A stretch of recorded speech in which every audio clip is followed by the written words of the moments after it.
అందరికీ నమస్కారం. వీక్షిస్తున్న ప్రేక్షకులకు అందరికీ శ్రీ పరాభవనామ సంవత్సర ఉగాది శుభాకాంక్షలు. ప్రస్తుతం మనతో పాటు ఉన్నారు ప్రముఖ తంత్ర జ్యోతిష్యులు, జ్యోతిష్య రత్న, జ్యోతిష్య సామ్రాట్ చింతా రుక్మందర్రావు గారు.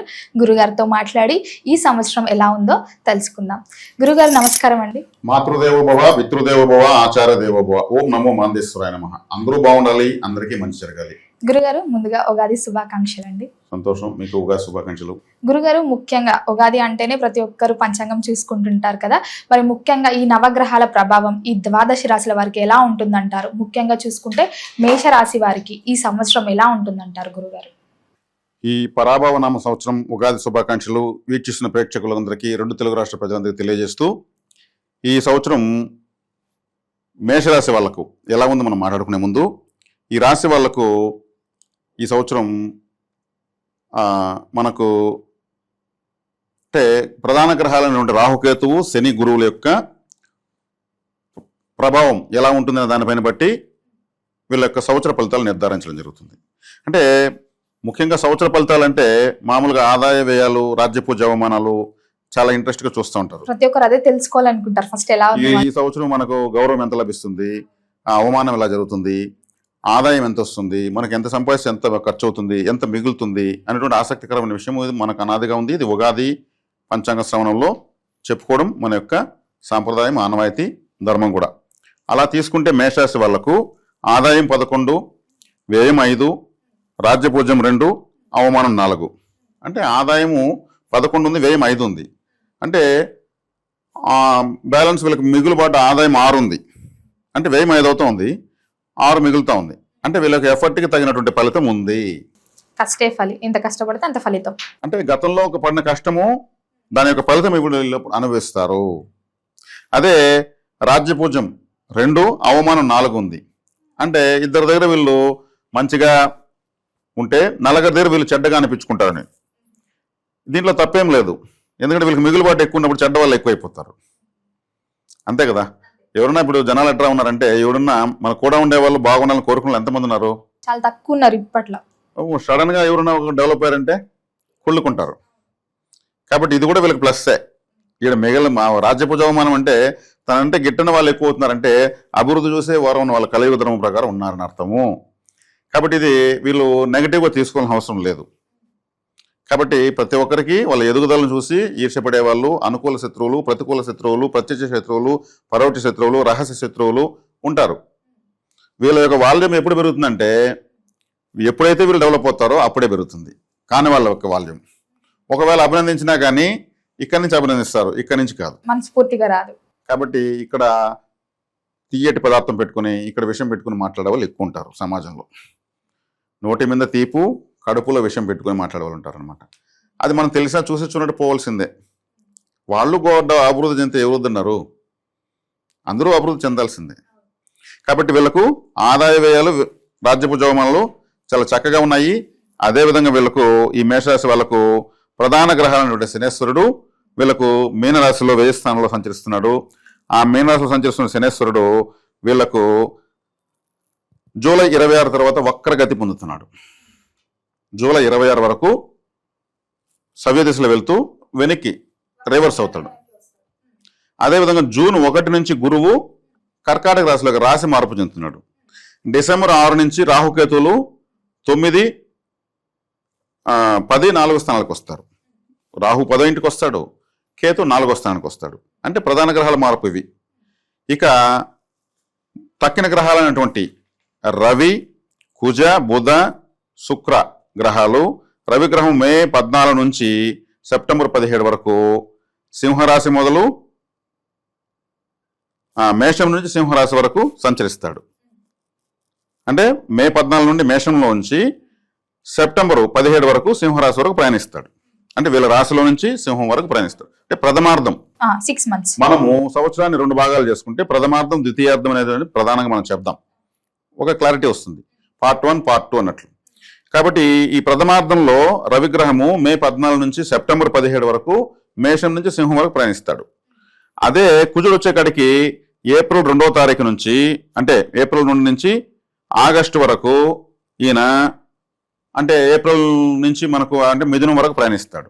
వీళ్ళ రాశి 3వ రాశి వరకు ప్రయాణిస్తాడు. రాష్ట్రాధిపతి అయినటువంటి కుజుడు. బుధుడు ఏప్రిల్ 10 నుంచి ఆగస్టు 22 వరకు మేషం నుంచి సింహం వరకు ప్రయాణిస్తాడు. అంటే రవిగ్రహం కూడా తిరుగుతూ ఉంటాడు ఈయన. ఇప్పుడు మనకు ఇండియా మ్యాప్ చూస్తే శ్రీలంక ఆటోమేటిక్గా ఉంటుంది. మామూలుగా ఈ బిట్ పేపర్ మా మ్యాప్ ఇస్తారు పిల్లలకు. శ్రీలంకను కనబడి ఇండియాను కనబడి శ్రీలంక చూసేస్తారు, ఆటోమేటిక్ కనుక్కోవచ్చు. ప్రపంచంలో ఇది సులభం. రవిగ్రహం ఉంటే కూడా బుధుడునే ఉంటాడు, ఆయనతో పాటే బుధుడు అది వెళ్తానే సమీపంగా ప్రయాణిస్తూ ఉంటాడు కాబట్టి. అదేవిధంగా శుక్రుడు మార్చి 26 నుండి మేషం నుంచి ఆగస్టు వరకు తులారాశి వరకు ప్రయాణిస్తాడు. మార్చి 26 నుండి మేషంలో ఉంటూ ఆగస్టు వరకు తులారాశి వరకు ప్రయాణిస్తాడు ప్రథమార్థంలో. ఆ తర్వాత మళ్ళీ వాళ్ళ ద్వితీయార్థంలో అక్కడి నుంచి మళ్ళీ ప్రయాణం మొదలు పెడతాం. మనం ప్రథమార్థం గురించి చెప్పుకుంటున్నాం. తర్వాత రాహుకేతువులు చెప్పాం మనం, డిసెంబర్లో వాళ్ళు రాశి మార్పు జరుగుతుంది. ఇలా ఈ రాశి సంచారం ప్రకారం తీసుకుంటే మేషరాశి వాళ్లకు గురువు 3వ ఇంట్లో ఉన్నాడు ఇప్పుడు జూన్ వరకు, ప్రధాన గ్రహము, ఈ లగ్నానికి భాగ్యాధిపతి. మేషరాశి వాళ్ళు ఎక్కువగా ఇప్పటి వరకు పెట్టిన ఎఫర్ట్ రిజల్ట్ కావాలంటే జూన్ నుంచి అద్భుతమైన రిజల్ట్ తీసుకుంటారు. జూన్ తర్వాత అంటే 3వ ఇంట్లో ఉన్నాడు ఇప్పుడు గురువు. 3వ ఇంట్లో అంటే ఏమి, 3వ ఇల్లు అంటే ప్రయత్నము, కమ్యూనికేషన్, అనుమానము, అంటే డౌట్. మనకేదైనా డౌట్ వస్తేనే దాన్ని సాల్వ్ చేసుకుంటే నెక్స్ట్ ఇంకో దానికి వెళ్తాం. లేకపోతే దాన్ని చిన్నపిల్లలు అప్పుడు చాలా మంది ఎక్కువ డౌట్లు వస్తా ఉంటే వాళ్ళు సమాధానం చెప్పలేక అల్లాడుతుంటారు. వీనికి ఇంత వయసులో ఎందుకు ఇన్ని డౌట్లని, వాళ్ళే ఇంజనీర్స్ అవుతారు. ఇప్పుడు వీళ్ళు చేసే ప్రయత్నము అంటే డౌట్ ఎందుకు వస్తుంది, ఏదో పని చేసేటప్పుడు డౌట్ వస్తుంది. ఏమి చేయకపోతే ఏ డౌట్ రాదు కదా. కాబట్టి 3వ ఇంట్లో గురువు ఉన్నాడు.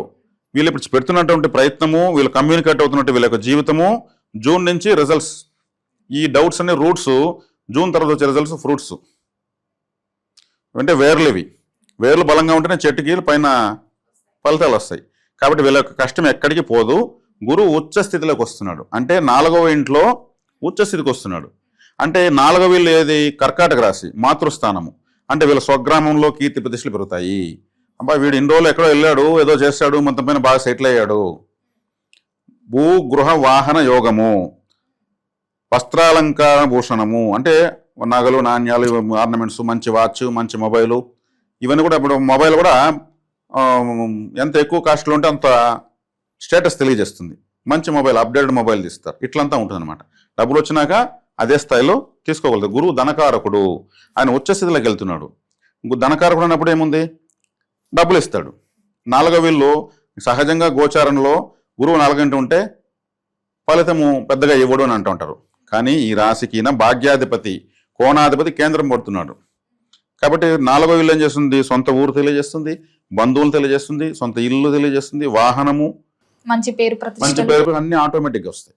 కాబట్టి ఇక్కడ వీళ్ళకు జూన్ తర్వాత గురు బలము, వీళ్ళు చేస్తున్న ప్రయత్నాలన్నీ సక్సెస్ అవుతున్నాయి. ఇప్పటికే ఒక కొలిక్కి వచ్చి ఉంటాయి. ఇప్పటికే వాటిని అమల్లోకి తీసుకొచ్చి దాని రిజల్ట్ ఫలితం తీసుకోవాలంటే అప్పుడు వీళ్ళకి ఏమవుతుంది, వీళ్ళకి స్టేటస్ వచ్చినప్పుడు అవివాహితులకు వివాహం అవుతుంది.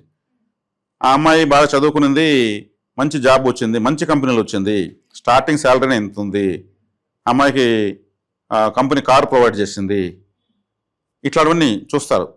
అదే అబ్బాయి అయితే అబ్బాయి బాగా సెటిల్ అయ్యాడు, మంచి స్థితిలో ఉన్నాడు. ఇట్లా అదే 4వ స్థానము మాతృస్థానము అని చెప్పాను నేను. అంటే వివాహం చేసుకున్న వాళ్లకు సంతాన యోగం ఉంది. గురువు సంతానకారకుడు, సత్సంతానము.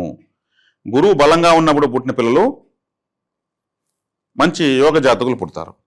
ఈ కర్కాటక రాశిలోనే పుష్యమి నక్షత్రం ఉంది. కర్కాటక రాశి మాతృస్థానం అని చెప్పాను. అక్కడ పుష్యమి నక్షత్రంలో గురువు ఉచ్చస్థితి పొందుతాడు. పుష్యమి నక్షత్రం అంటే ఏమంటే తల్లి యొక్క గర్భాశయము, తల్లి యొక్క గర్భాశయం. అందుకే అది గురువు సంతానకారుడు, అక్కడ ఉచ్చస్థితి పట్టేది. అంటే ఇక్కడ సంతాన యోగం ఉంది వివాహం చేసుకున్న వాళ్ళకు. అంటే చేసుకుని దీర్ఘకాలికంగా సంతానం లేని వాళ్ళకు కూడా సంతాన ప్రాప్తి ఉంది. మరి ఆల్రెడీ సంతానం పుట్టిపోయినా కానీ మాకు సంతాన యోగం మాకు ఎలా ఉంటుందంటే, మీ పిల్లలు మంచి ఉద్యోగాలు కావచ్చు, మంచి ప్రమోషన్లు కావచ్చు, మీ పిల్లలకి ఏదైనా మంచి జరుగుతుందని అర్థం. ఇది సంతాన యోగం అంటే పిల్లలే పుడతారని కాదు, అది పిల్లలు పుట్టిన వాళ్ళ పిల్లలు కూడా మంచి స్థాయికి వస్తారని. శుభగ్రహాలు ఎలా ఫలితం ఇస్తాయి, ఏ కేటగిరీలో ఏ స్టేటస్ ఉన్న వాళ్ళకి ఏమి ఇవ్వాలో ఇస్తాయి అనమాట. కాబట్టి జూన్ తర్వాత ద్వితీయార్థంలో గురుబలం సంపూర్ణంగా వెలుకుంది. అది ఎప్పటి వరకు ఉంది, తర్వాత సింహరాశిలోకి వెళ్తాడు ఆ మరుస సంవత్సరంలో. కాబట్టి ఈ సింహరాశిలో వెళ్ళాలంటే అంటే కంటిన్యూగా వీళ్ళకు 1.5 సంవత్సరం గురుబలం ఉంది. 1.5 సంవత్సరం. కాబట్టి మంచి బెనిఫిట్ కదా వీళ్ళకు, మేషరాశి వాళ్ళకు. ఈ మేషరాశిలో ఉద్యోగ ప్రయత్నాలు చేస్తున్నటువంటి వాళ్ళకు భాగ్యాధిపతి ఉచ్చస్థితి పట్టాడు కాబట్టి ఉద్యోగాలు వస్తాయి. వ్యవసాయదారులకు, కర్కాటక రాశి జలరాశి, అక్కడ శని నక్షత్రం ఉంది. పుష్యమి పుష్యమి అంటే శనేశ్వరుడిది. శని వ్యవసాయ కర్షక కార్మికుల వర్గాలకు వ్యవసాయదారులకు బాగుంటుంది. చంద్రుడు జలకారకుడు, వాళ్ళకంతా సమృద్ధిగా పంటలు పండడము. ఇప్పుడు రైస్ అంటే చంద్రుడే. మనకు పంట అంటే ముందు బియ్యమే గుర్తొస్తుంది, అన్నమే ఆహారమే గుర్తొస్తుంది. ఇవన్నీ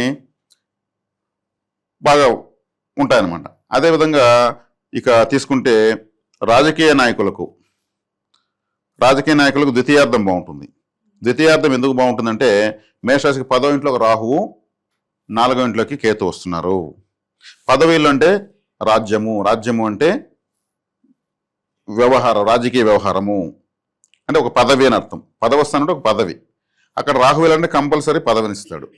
వీళ్ళకు ఒక నామినేటెడ్ పదవి, లేదు వాళ్ళ పార్టీల గుర్తింపు, లేదు వాళ్ళ పార్టీల ద్వారా ఆదాయము, ఇట్లా ఎదురు చూస్తున్నటువంటి రాజకీయ గుర్తింపు ఖచ్చితంగా వస్తుంది. రాహువు యాంప్లిఫైయింగ్ ప్లానెట్, అంటే అభివృద్ధి చేసేదంటే విపరీతంగా అభివృద్ధి చేస్తాడు అనమాట. మల్టిపుల్ టైమ్స్ అభివృద్ధి చేస్తాడు. ఇప్పుడు 4వ ఇంట్లో కేతు వస్తున్నాడు కాబట్టి కేతు 4వ ఇంట్లోకి రావడం, అది కూడా డిసెంబర్లో వస్తాడు. అప్పటి వరకు గురువు సంపూర్ణంగా అక్కడ బాగుంటాడు. కేతు వచ్చినప్పటి నుంచి వైరాగ్యం పెరుగుతుంది. ఇప్పుడు గురువు అంటే మీ అన్ని తెలిసినవాడు, కేతు అంటే సన్యాసి, గురువు అంటే ఆలయము, కేతు అంటే ఒక సన్యాసి, ఒక స్వామీజీ అని అర్థం. మామూలు గురుకేతువులు కలిసి ఉన్న వాళ్ళు గొప్ప స్వామీజీలు అవుతారు. గురు రాహువులు కలిసి ఉన్న వాళ్ళు దొంగ స్వాములు అవుతారు.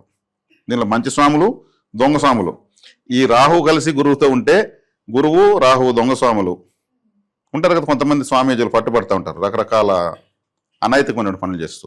వాళ్ళ గురురాహుల ప్రభావం. ఏ కాడికి వచ్చి సమాజం కోసము ఒక మంచి మెసేజ్ ఇచ్చేవాళ్ళు గురుకేతులు కలిసి ఉంటారు. కాబట్టి గురుకేతులు కలవడము 4వ ఇంట్లో పరబ్రహ్మ పరివిరాజక యోగము అంటారు. ఉచ్చస్థితిలో ఉన్న గురువుతో కేతువు కలవడము. కేతువు కూడా మోక్షకారకుడు. ఉచ్చస్థితిలో ఉన్న గురువుతో కలుస్తున్నాడు కాబట్టి వీళ్ళకి దైవ బలం కూడా పెరుగుతుంది, దైవానుగ్రహం పెరుగుతుంది.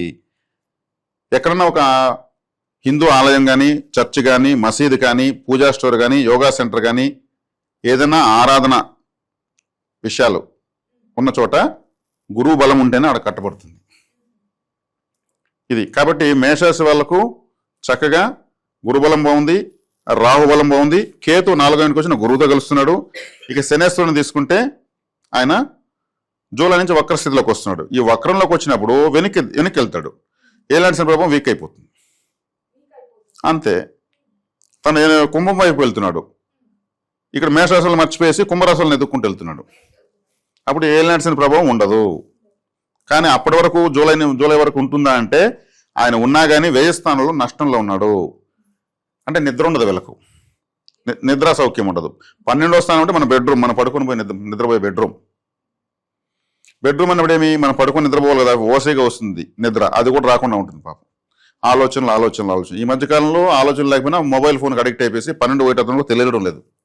బెడ్రూమ్లో పడుకుని చూసుకుంటూనే ఉంటారు వాళ్ళు, అట్లే నిద్రపోతారు. కాబట్టి దానికి అడిక్ట్ కాకుండా ఉండాలి. ఇది జ్యోతిష్ శాస్త్రం సంబంధమైన విషయం చెప్తున్నాను. కాబట్టి ఏలినాడ్స్ని కూడా వీళ్ళకు ఇబ్బంది పెట్టే స్థాయిలో లేదు. ఆయన కూడా మళ్ళీ వక్రిస్తాడు డిసెంబర్ వరకు.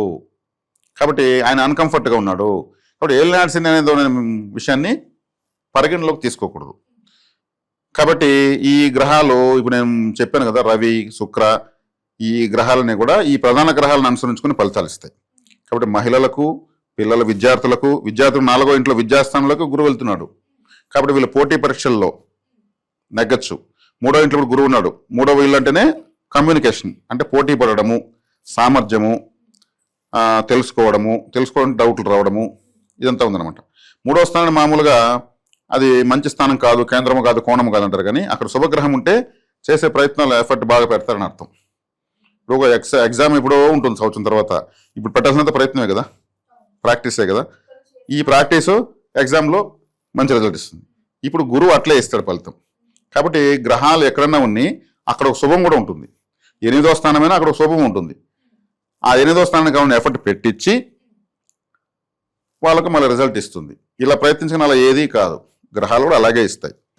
గురుగారు, ముఖ్యంగా మరి కొత్త ఏడాది చాలా మంది కొత్తగా బిజినెస్ స్టార్ట్ చేద్దాం, ఓన్గా బిజినెస్ స్టార్ట్ చేద్దాం అంటుంటారు కదా. మరి ఈ మేష రాశి వారికి ఈ సంవత్సరంలో కలిసి వస్తుందంటారా బిజినెస్ చేస్తే? వీళ్ళు వ్యాపారం ప్రారంభించుకున్నా కానీ జూన్ తర్వాతే గ్రోత్ వస్తుంది. అప్పటి వరకు వీళ్ళకి ఏ వ్యాపారం బాగుంటుందంటారు మేషరాశి? మేషరాశి వాళ్ళకు వ్యాపారం అంటే వీళ్ళు సహజంగా నిలకడ తక్కువ. వీళ్ళకు ఫస్ట్ వ్యాపారం చేయాలంటే స్టాండర్డ్స్ కావాలి, స్టాండర్డ్స్ తక్కువ వీళ్ళకు. అంటే నాలెడ్జ్ ఉండాలంటారా? నాలెడ్జ్ వీళ్ళకున్న నాలెడ్జ్ ఎవరికి ఉండదు. వీళ్ళకి సమస్య అంటే టాలెంట్ ఎక్కువైపోయి అదే పెద్ద సమస్యగా ఉంటుంది, నాలెడ్జ్ ఎక్కువైపోయి అదే సమస్యగా ఉంటుంది. ఇప్పుడు ఏ నాలెడ్జ్ వల్ల ఏం చేస్తారు, మనకేం తెలియదు, మన ఈ చెట్టు కింద ఒక చిన్న షాప్ పెట్టుకొని ఉండిపోవాలనేసి గమ్మున ఉంటారు. ఆ చెట్టు కిందనే వాళ్ళు ఇండ్లు కడతారు, పెన్నులు చేస్తారు, బ్యాంక్ బ్యాలెన్స్లు, బంగారు కొంటారు. 20 సంవత్సరాల పాటు ఆ చెట్టు కిందనే మొత్తం జీవితాన్ని తయారు చేసుకుంటారు. వేరే నాకు ఇది తప్పితే వేరే తెలియదు అంటారు. వీళ్ళకి నాలెడ్జ్ ఎక్కువ, టాలెంట్ ఎక్కువ. వీళ్ళు మేషాస్ వాళ్ళు ఎలా ఆలోచిస్తారంటే మొత్తం తెలుసు వీళ్ళకి, కానీ అన్నీ తెలుసు అనుకుంటారు. కానీ వీళ్ళకి తెలియదంటూ ఇంకా చాలా ఉందని తెలుసుకుంటారు. అప్పుడు మనకేం తెలియదని వీళ్ళు ఆలోచిస్తారు. అరే మనకు అన్నీ తెలుసు, మనకు తెలియని చాలా ఉంది, అప్పుడు కొంచెం అట్లా భయపడతారు. కానీ తెలియని దాన్ని కూడా తెలుసుకోగలుగుతారు. అంటే మేషం అంటే తల, యాక్చువల్గా ఆలోచన తలతోనే కదా. కాబట్టి వీళ్ళకి అన్ని ఆలోచనలు వస్తుంటాయి. వీళ్ళకి అవసరం లేనిది ఎక్కువ ఆలోచిస్తారు, వీళ్ళకి అవసరం లేదనికన్నా అవసరం లేనిది ఎక్కువ ఆలోచిస్తారు. అప్పుడు ఏమవుతుంది, ఒకదానిపైన స్థిరంగా ఉండలేకపోవడమే వీళ్ళకి పెద్ద మైనస్. అన్నిటి గురించి ఆలోచించడం వల్ల వీళ్ళు అసలైనది చేయలేకపోవడానికి అవకాశం ఎక్కువ ఉంటుంది. కాబట్టి వీళ్ళు ఆ స్థిరత్వాన్ని సంపాదించుకోవాలి. ఆ స్థిరత్వం సాధించారంటే వీళ్ళ టాలెంట్కి ఈజీగా బతికిపోవచ్చు వీళ్ళు. గురుగారు, ముఖ్యంగా చూసుకుంటే మరి ఈ సంవత్సరం అంతా మొదటి 6 నెలలు ఎలా ఉంటుందంటారు వీళ్ళకి? మొదటి 6 నెలలు సాధారణంగా ఉంటుంది, రెండవ 6 నెలలు చాలా అద్భుతంగా ఉంటుంది. ఎందుకంటే ప్రథమార్థంలో రాహు బాగానే ఉన్నాడు. ప్రథమార్థంలో ఏదైనా ఉంది వీళ్ళకి గొప్పగా అంటే రాహువే ప్రధాన గ్రహాల్లో. ద్వితీయార్థంలో రాహువు మారుతున్నాడు, శని వక్రిస్తున్నాడు, గురువు 4 గంటల ఉచ్చస్థితి పొందుతున్నాడు. ప్రథమార్థం వీళ్ళకు నేను చెప్తున్నట్టు ప్రయత్నాలు, కమ్యూనికేషన్ బాగా ఉంటుంది. వీళ్ళకి కావాల్సిన డెవలప్మెంట్ కావాల్సినటువంటి ఫౌండేషన్ బాగా వేసుకుంటారు వీళ్ళు. ఇది జరిగితేనే ఎక్కడ కానీ ఏదైనా అయ్యేది. మళ్ళీ వీళ్ళ ప్రయత్నానికి మించినట్టు అవకాశము అంటే చేసిన దానికి గుర్తింపు, దాని ఫలితము పొందేది జూన్ తర్వాత పొందుతారు. చాలా చక్కగా ఉంటుంది. నేను చెప్పినట్టు వివిధ అన్ని వర్గాల వాళ్ళకు బాగుంటుంది. వ్యవసాయదారులకు, వ్యాపారస్తులకు, రాజకీయ నాయకులకు, అవివాహితులకు, సంతాన ప్రయత్నం చేసే వాళ్ళకు, విదేశీ ప్రయత్నాలు చేసే వాళ్ళకు కూడా శని వక్రించింది మూలకొని వాళ్ళ ఫలితాలు నెరవేరుతాయి. కుటుంబ వాతావరణం ఎలా ఉంటుందంటారు? కుటుంబ వాతావరణము అదే గృహస్థానంలోకి గురువు వెళ్తున్నాడు అని చెప్పాను జూన్ తర్వాత. కాబట్టి కుటుంబ వాతావరణము, ద్వితీయాధిపతి మన శుక్రుడు కూడా వీళ్ళకు మా సంవత్సర ప్రారంభం నుంచి మేషం నుంచి ప్రయాణిస్తున్నాడు. చక్కగానే ఉంది.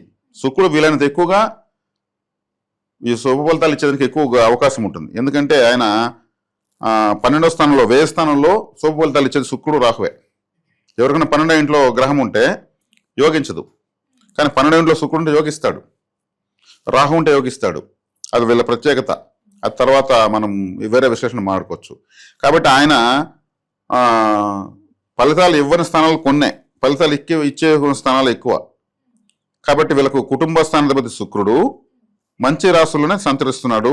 అంటే ద్వాదశ రాశిలో ఒక 2-3 స్థానాలు తప్పితే మిగతా అంతా ఫలితం ఇస్తాడు. కాబట్టి గురువు ధనమూలం ఇదం జకెత్తున్నారు. కాబట్టి గురువు కర్కాటకంలోకి వెళ్తున్నాడు. కాబట్టి మంచి ఫలితం, కుటుంబ వాతావరణం కూడా బాగుంటుంది. పెళ్లి అవుతుందంటే ఒక కుటుంబానికి అది గృహస్థులు అవుతారని కదా అర్థము.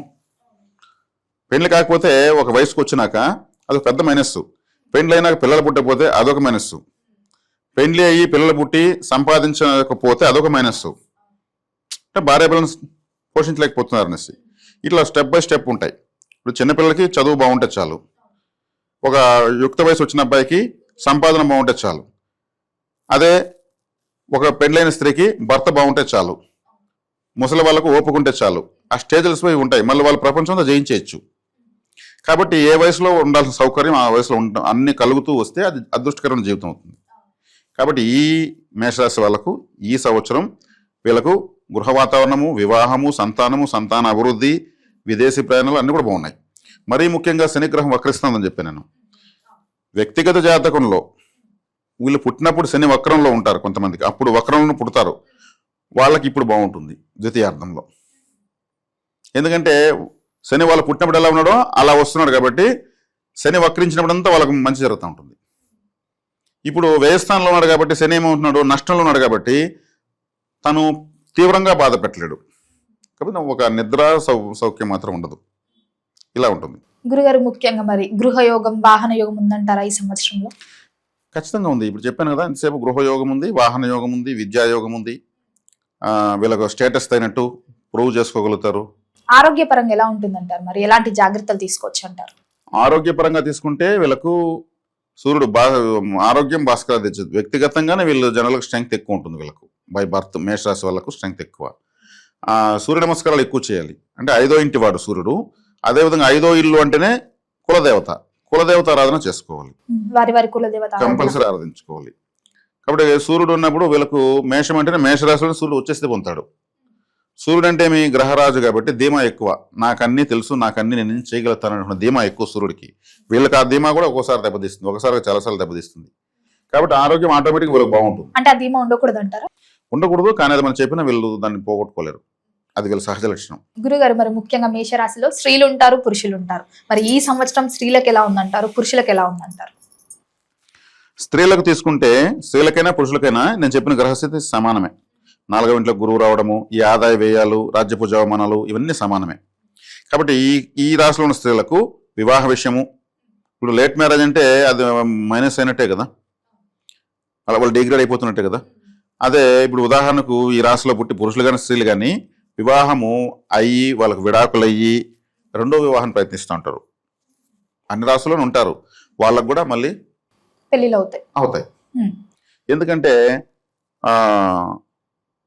ఈ రాశిలో పుట్టిన వాళ్ళు మేనరకంలో పెళ్లి చేసుకోకూడదు, ప్రేమ వివాహం చేసుకోకూడదు. ఫెయిల్ అయిపోతుంది లైఫ్. అంటే గురుగారు ఈ సంవత్సరమే చేసుకోకూడదా? ఎప్పుడు చేసుకోకూడదు. వీళ్ళకి ఇది జీవిత ఫలం చెప్తున్నాను. కాబట్టి అలా చేసుకున్న వాళ్ళు ఫెయిల్ అవుతారు. ఇంతకుముందు గతంలో ఈ వదిలిన ఈ వీడియోకి విశేషమైన స్పందన వచ్చింది. మేషరాశి వాళ్ళకి మేనరకం సెట్ అవ్వదు, ప్రేమ వివాహం సెట్ అవ్వదు. అలా చేసి ఎవరైనా ఇబ్బందులు పడి రెండో వివాహం ప్రయత్నిస్తుంటే ఈ సమయంలో అయిపోతుంది. ఇంకా వాళ్ళకి ఇది కాదు. ఎందుకు కాదంటే వాళ్ళ ఆ కష్టాన్ని ఖర్చు పెడేశారు, ఒక హై మెచ్యూర్డ్కి వచ్చారు, జీవితాన్ని ఇంకా కాపాడుకుంటారు. దానికి కావాలన్న గ్రహ సంపత్తి వస్తూ ఉంది.